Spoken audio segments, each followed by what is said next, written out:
Excelentíssimo Vereador da Câmara Municipal de Viseu, Dr. Américo Nunes, Excelentíssimo Diretor da Escola Secundária Aos Martins, Dr. Adelino Pinto, ex-presidentes da FRAP Viseu, que aqui estão da direção, dirigentes associativos, pais, meus senhores e minhas senhoras.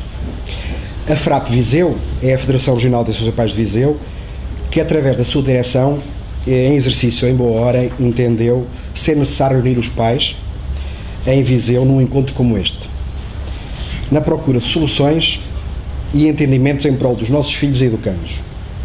Estes só têm a ganhar com o nosso empenho e exercício de cidadania e representatividade.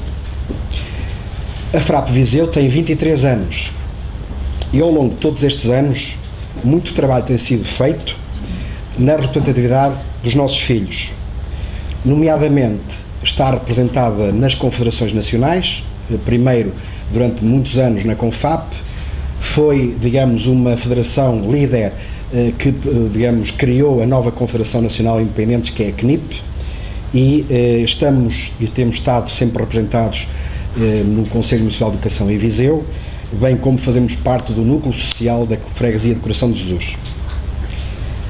A direção em exercício tem como mandato procurar dinamizar e ajudar as associações de pais na melhor representatividade dos nossos filhos e educandos. A FRAP possui um portal que está aqui, digamos, projetado, com muita informação disponível a todas as associações de pais e qualquer um pode lá ir matar a sua sede.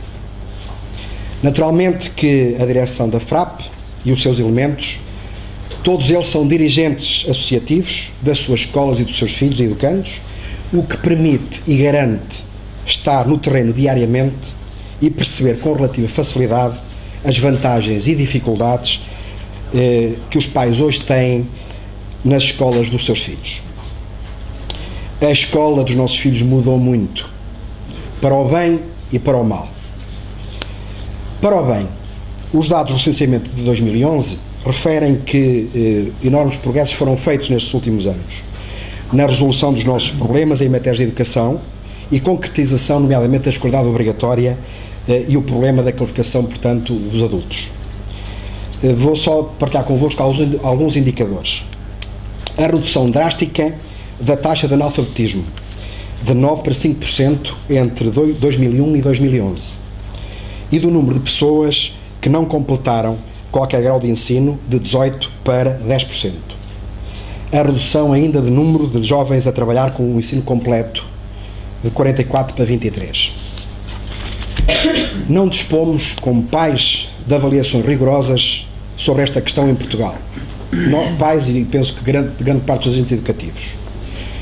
Estes estudos, portanto, os estudos conduzidos pela OCDE, com base em comparações internacionais, concluem, nomeadamente, que a privatização dos sistemas públicos da educação não garante a qualidade global e agrava os riscos do aumento das desigualdades escolares e escolas.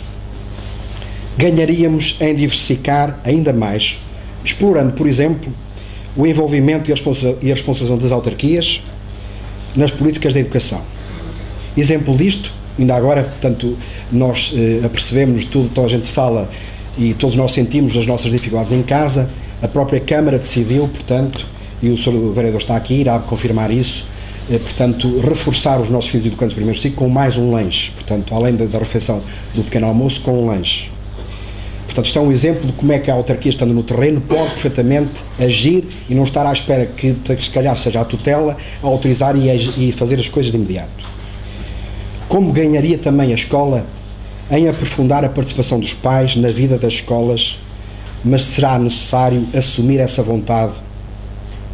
Porém, estas opções têm mais a ver com pluralismo e governabilidade do que com a economia.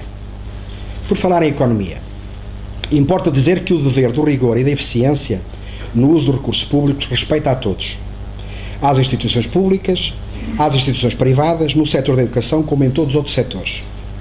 Alterar regras de funcionamento e de alocação de recursos, evitar os desperdícios e conseguir economias de escala, avaliar a utilização do recurso em função dos objetivos claros e fazer escolhas deve ser parte de uma agenda de reformas que permitam tornar sustentáveis as políticas de educação.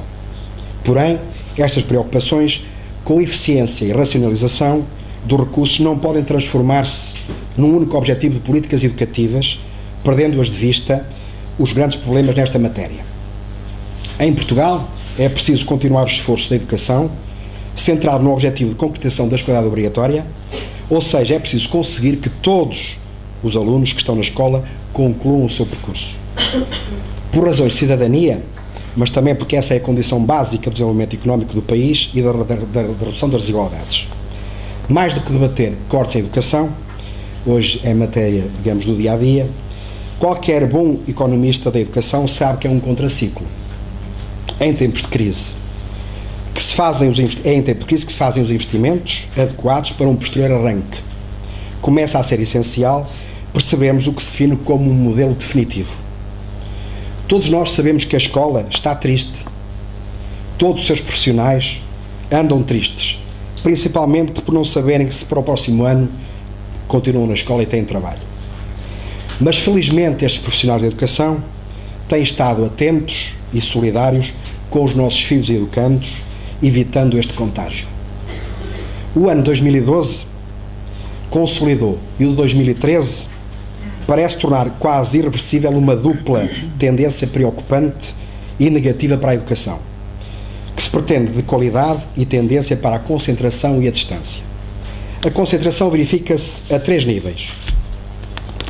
No afunilamento do aparelho administrativo do Ministério da Educação e Ciência, que se esqueceu que a centralização se combate com a desconcentração dos serviços e não com o seu recuo para o aparelho central, com o desaparecimento das direções regionais, cujas funções são assumidas agora por uma nova Direção-Geral.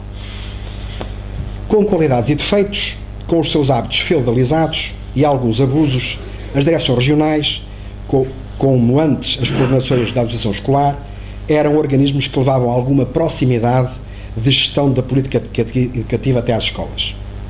A nova Direção-Geral dos Estabelecimentos Escolares é a antítese disso e representa uma solução do tipo concentracionário, retirando qualquer nível intermédio entre as agora chamadas unidades orgânicas de gestão e o centro de decisão, que cada vez mais concebido como centro único. O que não significa maior autonomia das escolas, mas sim uma maior desproteção dos agentes educativos locais perante os desmandos dos centros locais de decisão. Em seguida, na sequência de uma reordenação da rede escolar, ainda agora esta semana foram criados novos 67 agrupamentos a nível nacional, que acentua a forma dramática e centralidade urbana e do litoral desde os níveis iniciais de escolaridade. Nunca, como na última década, a rede escolar primária ou do primeiro ciclo abandonou tantas zonas do território, não é propriamente o caso de Viseu, mas estamos a falar a nível nacional, colaborando na sua desertificação e no abandono de tantas zonas do território, portanto, um processo, colaborando na sua desertificação e num processo de paz a 2 ou 3 velocidades como agora. Embora com meios de transporte de outro tipo, a realidade é que este processo de recuo da rede escolar é um inédito em toda a história contemporânea, remetendo para um modelo anterior ao liberalismo vintista do século XIX. A expansão da rede escolar, a partir do litoral e dos centros urbanos e municipais para as zonas mais interiores e rurais, foi um processo praticamente contínuo durante mais de 150 anos, que nos últimos 10 ou 20 anos refluíram, portanto, muito para além de qualquer racionalidade financeira. Por fim, ao nível da gestão escolar, a opção por continuar o processo de concentração em mega-agrupamentos, cada vez maiores, agora até se chamam tera-agrupamentos, leva a que os centros de decisão, mesmo a nível local, se concentrem cada vez mais, tanto no ponto de vista administrativo como do ponto de vista pedagógico. Convém dizer que nesta questão aqui dos mega-agrupamentos em Viseu, a FRAP Viseu esteve numa reunião com todos os diretores da escola, onde foi possível apresentar uma proposta prévia antes de sair, digamos, por diploma, os mega-agrupamentos. Os pais estiveram ativamente nesse processo. A junção de escolas de diferentes níveis de ensino numa articulação vertical tem as suas vantagens, mas essas entram em colapso quando se força a junção de estabelecimentos de ensino com práticas e projetos diversos, com culturas de escola conflituantes, forçando a homogeneização do que era diverso e impondo um modelo único de gestão, em que a direção e o Conselho Pedagógico, este que infelizmente deixou de ter a participação dos pais. Eles estão lá por convite, felizmente alguns diretores convidam os pais a estar presente, o que quer dizer que sentem a necessidade que os pais participem pedagogicamente. Nós fazemos isso em casa dos nossos filhos e, portanto, este direito que nós deixámos de ter deste ano, penso que foi um grande recuo na representatividade dos pais.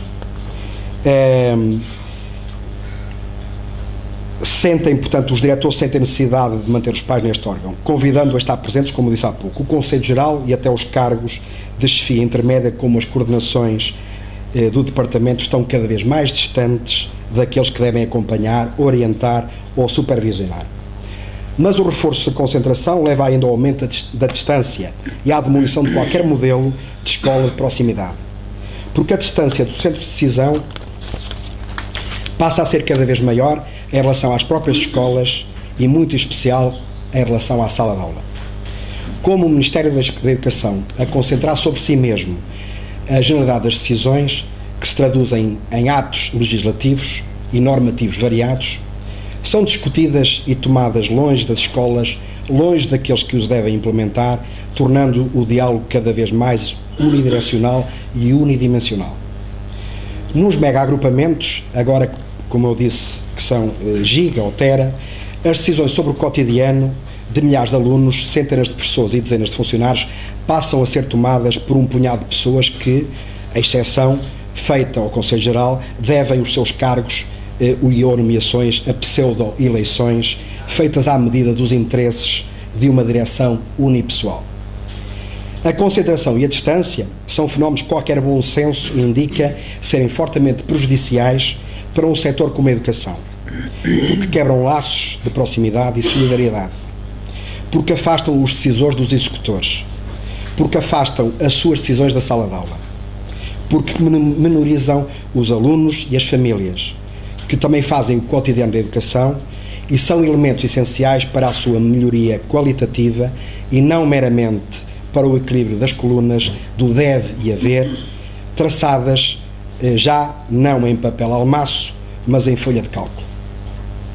Seja qual for o pretexto, são decisões erradas, são opções erradas.